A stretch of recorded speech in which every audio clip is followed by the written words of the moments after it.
Hi everybody, Scott Harris from Brown Harris Stevens doing a little Facebook Live on a nice sunny fall morning. And with me, I have our Chief Economist from Brown Harris Stevens and Terra Holdings, Greg Heym. Hi. Hey Scott. Hi Greg. Greg has been super helpful throughout the years, for 12 years, giving kind of, as I like to say, years. I like to give, I like to say, separating the noise from the news. And here we're going to talk a little bit about the New York City housing market. And I have a few questions for Greg. We're trying to keep it light, trying to have some fun. But in this market, it's not always so much fun. Especially after a Yankee loss too. That also makes it hard. But yeah. I'm going to do my best. To my Red Sox fans out there, maybe they're excited, but yeah, for most of New York, is not a great morning to see the impending doom of the Yankees, unfortunately. Well, we can win 3 straight. If we can lose 3 straight, and hopefully we can win 3 straight. There you go. So I had a couple questions. Most of this is about market. So the market has been more buyer friendly as of late, to say the least. And so I wanted to hear from you. You're hearing it from all sides, the entirety of the brokerage community at Brown Harris Stevens and even at Halstead. What's the argument right now to get buyers who are maybe skittish off the sidelines? Well, in one sense, it's the same argument in any market, and that's value. This apartment is exactly what you're looking for. It's priced well. You're getting a great deal. You're going to be very happy living here. When you have a market that's been, for the luxury side, 3 years now in a buyer's market, the price points are now creeping down where it's encompassing a greater share of what's out there. The value really has to jump out. And I think as a buyer, you have to look at a combination of many things. One is that prices have already fallen, 10% or more in some segments. It's not universal. There are some markets that are still pretty tight. If you're looking at Upper Manhattan or the West Side, that's different than the East Side or Midtown. That's why, we're very happy to do our inventory reports. Yeah. Also, as a buyer, you have to think, people always say, where can I get the best deal? Where can I get the most for my money? Or, buy at a point where it's going to be a great investment. And the answer I always give is you buy where nobody else is buying. Mm-hmm. You're alone out there. You're negotiating. There are a few competitors. I think a lot of buyers got turned off over the, leading up to 15 and 16 because there were so few apartments for sale. They constantly getting outbid or cash bids. Yeah. So I think you have that going for you where the seller understands this market, knows they have to be aggressively priced to show value. Right. And you add that along with the fact that you have mortgage rates that are more than 1% lower than they were a year ago. Mm-hmm. So even if you weren't thinking about financing, it's probably worth taking a look and really see what you can get for your money now versus a couple of years ago. Because if you're waiting for the absolute bottom, you're never going to time it. Did you buy Citicorp at 75 cents? Did you buy stocks in March of 2009 when they bought it? Mm-hmm. People get paid a lot of money on Wall Street to do technical analysis and find the right time to buy anything. And they don't get it right either. They don't get it right either. We're a market where maybe in a quarter, 3,000 apartments sell, where contracts are signed all different days. And it's very hard to know where the prices are at any given moment for the lag between contract signing and closing. So you can buy with confidence that you're getting a great value because all you have to do is look at prices in that building or in the neighborhood from 2 to 3 years ago, and you'll see it's on sale. Right. Not rocket science. No, but it's an old expression. I think they attribute it to Warren Buffett. Wall Street's the place where when things are on sale, nobody wants to buy. Interesting. And, I think people sometimes are hesitant to buy something when the price is going down. Right. They don't want to catch a falling knife kind of expression.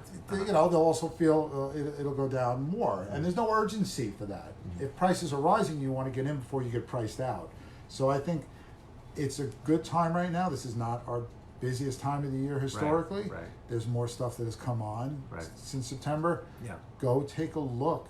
What are you comfortable paying? What are you looking for? I think you'll be very pleasantly surprised at what you can get for the money, especially compared to a couple of years ago. And I think that's the best way to go about it because us economists, we're cowards when it comes to calling bottoms. We wait till 6 months after the recession to say it's a recession. Right, got it. Okay, so 2 questions. I'm going to put them together. Sure.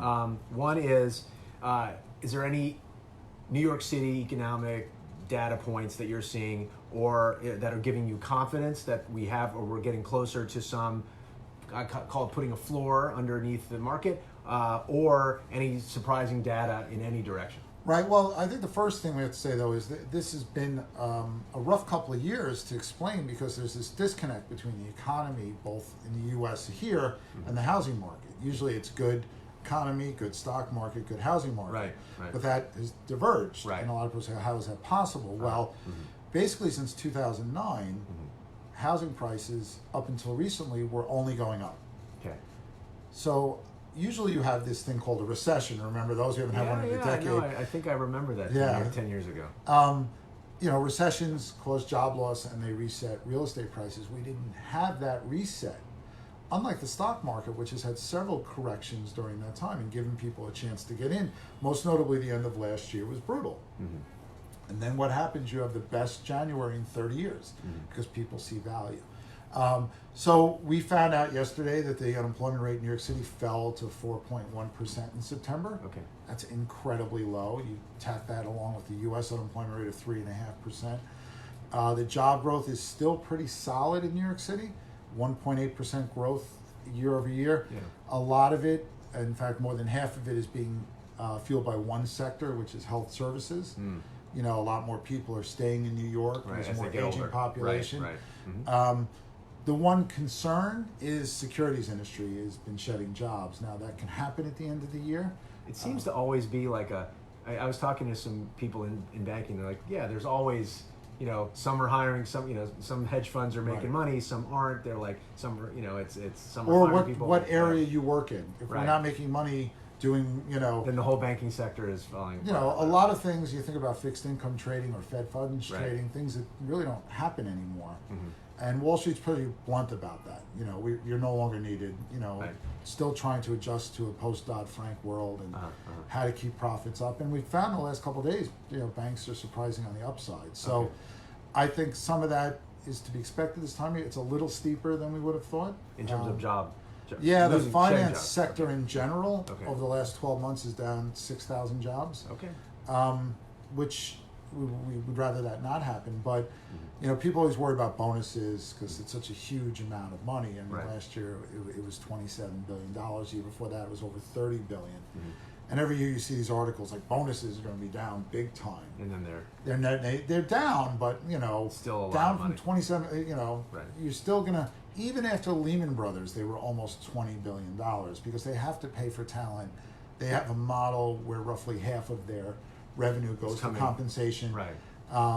And, remember that the first 9 months of this year were the best first 9 months for the S&P 500 in 22 years. Right. Now, recently, the volatility has maybe made people forget that. And a lot of that was really in the first couple of months because it was a great first quarter, good second quarter, okay third quarter. And I think that October is historically the most volatile month. Yeah. So the craziness that's going on because of everything that's going on, the facts sort of get lost. As you said in the beginning, separate the facts out. That we have very low unemployment rates in the U.S. and here in the city. We have strong job growth here. Right. U.S. is still adding jobs at a decent clip. Right. Remember, 10 years into an economic cycle, this has never happened before. So I think that all bodes. We're not as dependent on Wall Street. Yeah. And we learned that after Lehman Brothers. Be like, oh, the housing market's never going to recover. Here we Well, are. in came tech, in came private universities, Columbia, Cornell, NYU, all expanding. So I think the city's done a very good, and this goes back, 25 years of diversifying its economy. And we got out of the recession faster than the rest of the country, and that is shocking considered that we'd be the epicenter for the whole catastrophe. So we've had a couple curveballs, like the end of July 1st was the implementation, and we saw a rough third quarter for housing because of Albany passed some legislation that added some taxes when people buy and sell. Right. Are there any? Do you think there are any new curveballs? Anything you're hearing that may not have made news yet? That this pied-à-terre tax? Anything that you think might come, actually come to pass, or are we kind of in the clear for the next year? I don't think you can ever feel in the clear. Okay. Because the city and the state are always going to need more money. Yeah. You mentioned the new transfer and mansion taxes that took effect July 1st. That was really a trade-off the last session. It was only in March. There was a pied-à-terre tax proposed, which would tax not just foreigners, but anybody that owned a second home, even if you were a New York City resident. Maybe people aren't going to feel sorry for someone with a second home worth more than $5 million, but still discourages. People almost vilified. So instead of that, they passed these transfer and mansion taxes because those already existed. So just raising them was easy to do and a more predictable source of revenue. The sponsor of the pied-à-terre tax bill has said a couple weeks ago that he's going to reintroduce it. He's been introducing it the last 5 years, so that's not a surprise. The problem is with Albany, you don't really know until March a lot of times what's going to happen because they start in January, but so much of it comes down to the budget bill, and things can gain traction very quickly. Like this thing had been introduced for a couple of years, sat there, never made it to a committee, never really got debated, and then all of a sudden it's in the Assembly budget bill. And then it's like, okay, wait a minute, now the Assembly's going to put it in the budget, and you really have to keep an eye on it. That is the one that we're really prepared for because we've seen it before, and we're going to make our case again of how damaging this would be, and I think it's lost on the city, maybe not as much as the state, how much revenue they do bring in taxes and what they spend here, and they're paying more in property taxes. They don't get the condo abatement or other benefits residents get. I think the city has to look, and it's a avoidable tax. If I don't want to pay the tax, I sell my apartment, or off I go. I find a way to avoid it. I put it in my kid's name or something like that. Okay. So I think the other thing is obviously the dynamic in Albany has changed with control of all three branches of government with the Democratic Party. We learned that in rent regulations, which the extent of how crippling it is, I think was surprising to some, but if you look at, a lot of these bills get proposed, they never go anywhere. Now it's like, okay, there's nobody to stop this. I think people, and it was really a bloodbath when you think about it. Rent regulations are now permanent. They don't come up for renewal.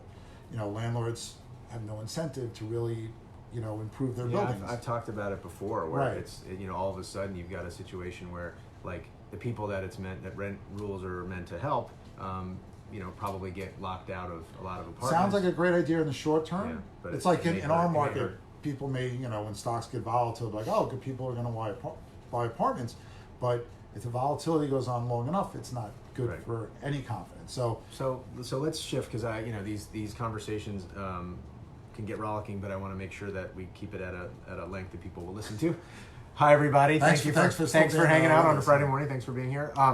So speaking of volatility and kind of uncertainty, I would never ask you to make any predictions because Lord knows you can. I might. The track record is dubious at best, but election next year. In 2016, the election caused real pause in the market, the housing market, for people to buy. They were riveted to their TV. It got very distracting. There were plenty of people assumed that Hillary would win, and then it obviously created like a real curveball. But do you think that 2020, the run up to the election, is going to cause kind of a similar pause in the housing market, or not? Well, remember in 16 too, in June we had the whole Brexit vote, so we're kind of already trying to deal with this bigger event that never happened before. Nobody knows it's still going on, right? No, although it looks like deadlines in a couple weeks. Well, apparently they have a deal, so let's hope. But I think that on the heels of that, and nobody expected Trump to win. In the beginning, he was up against 17 other contenders. The reason I say that is Wall Street likes the known. Right. They don't like change. And I think we have to remember now that Trump is the known entity. So you have a close election, so I think that will cause the uncertainty to begin with, because obviously there's a big difference in policies, and you hear it in the Democratic debates talking about massive amounts of government spending in the trillions.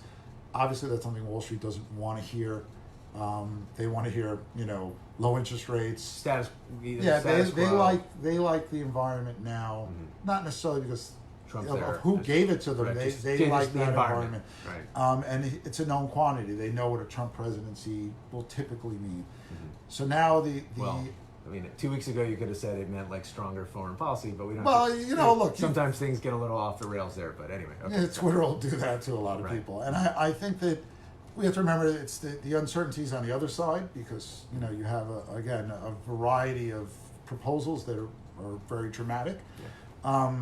I think right now most people think it's going to be a close election. I think it will, and I think people looking for uncertainty will find it, because it never goes away. I mean, just think of the last almost 20 years going back to the tech bubble bursting in 9/11 and the storms that we've had, and Lehman Brothers, banks going under that had survived the Great Depression. We can handle a lot in New York City, and I think we pride ourselves on that. I think that the problem is the president draws a lot of strong feelings out of people, I guess, to put it mildly. Right. And feelings swing markets. It's not like the stock market where a bad tweet, or if the Fed chairman says something you shouldn't say, you lose 2% in a day. Housing doesn't work that way. I think it just tells people, like, I'll wait. I mean, maybe the silver lining is, after the election slowed down the second half of 2016, 2017 started off great. Mm-hmm. Right. And then slowed again. Right. I mean, so I think people will still make decisions. They want to feel it's an informed decision. Mm-hmm. And, I think the one thing you can always feel confident about is New York City is going to go on, and it's going to be a great place to live and work. Mm-hmm. Never have more people lived here, worked here, and visited here than right now. And I think, people have to take a longer term view. Mm-hmm. But, again, hopefully Brexit is wrapped Resolved. up. Right. China step stuff. one of the Right. China deal. I don't know how many steps there are. We'll see. Right. I think, and obviously with impeachment lingering and all the strong feelings that's going to bring out, and nastiness, I think we've learned to kind of focus on the facts, and people should feel confident in what they're buying, and they're getting a good price. And I think that's the most important thing, because elected officials change, and things do change, sometimes for the better, sometimes for the worse. Mm-hmm. But New York City has not changed as a destination that a lot of people. Demand doesn't go away. I mean, we've had a slow last few years compared to what we're used to, but the demand is still there. I think people are just waiting, either trying to find the right time to buy, or waiting for the noise to go down. Mm-hmm. But I think if you're waiting for a time where you're never going to have mass uncertainty, right.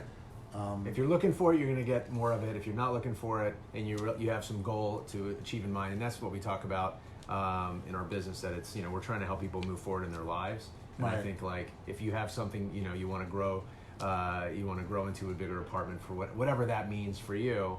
I think ultimately it's it's here for you, and it's on sale. Right, and it is on sale, and it's a good value. Mm-hmm. And when you think about volatility in stock markets, and October's the most volatile month, you're going to see it anytime a tweet or anything goes one way, or somebody makes a statement. Mm-hmm. It doesn't work that way with housing, which has always made housing a good part of somebody's investment portfolio. Mm-hmm. Mm-hmm. And with rates being as low as they've been in a while, I think it's certainly worth a look to really take advantage of, mm-hmm. when Apple cuts prices of iPhones, people are like, oh wait, maybe now I'll think about it. This is a slightly bigger investment than that, but slightly. I think it's certainly, you can buy with confidence knowing you're getting a great deal. Are you getting the best deal in the history of the world? That'll be seen later, but mm-hmm. I don't think you're going to regret a decision that's an informed one. And I think, mm-hmm. With the information we give you and that you have and your experience, mm-hmm. you can really make somebody feel comfortable that they're getting, a terrific price on something that they really will love and enjoy for years. Right. All right, on that note, I'm going to say thank you to Greg. Appreciate it. Thanks for being here. Thanks for having me on. And if you have questions, you want to talk more about it, you have anything you want me to ask Greg down the line, I will definitely forward that along. Or if you want me to weigh in on anything to do with thinking about buying or selling, let me know. And I'm going to end it here. Have a great weekend. Thanks.